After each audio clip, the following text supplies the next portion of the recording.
First one is that a club once fielded only 10 players on purpose. So in 1931, Arsenal played a match against Chelsea with just 10 men because their manager Herbert Chapman wanted to test a new formation, which was known as WM. He wanted to do so against full strength opposition, and they still won. I mean, it's a bit of a bit of a bold move, isn't it? Just turning around to your opposition and going, "Yeah, we don't really rate you. We're going to play with one man less." Is that where the "we only need 10 men" chant came from?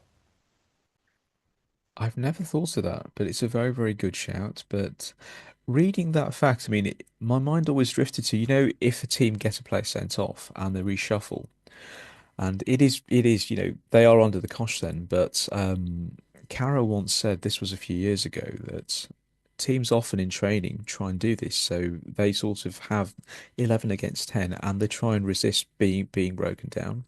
And over the years, coaches who are much more defensive minded. So I've seen Jose's teams do this and Conte's teams do this. They've actually, even though they've been reduced to 10 men, they've actually been able to win a game.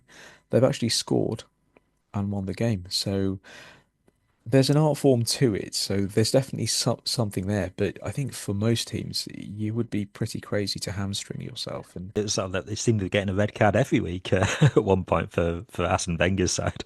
yeah, But yeah, I mean, maybe it was a good thing to try out back then because with no subs, Hmm. if people did get injured and went off or they were carrying an injury, you're effectively playing with a player less. So maybe it was a shrewd move. And if you're going at it knowing the team's got an extra man, you're gonna try harder, Yeah, defend harder.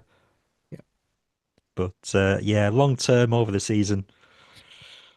it's a tough Hmm. one. It's a tough one. Yeah. That's too cocky. That's too arrogant. I'd agree with you there.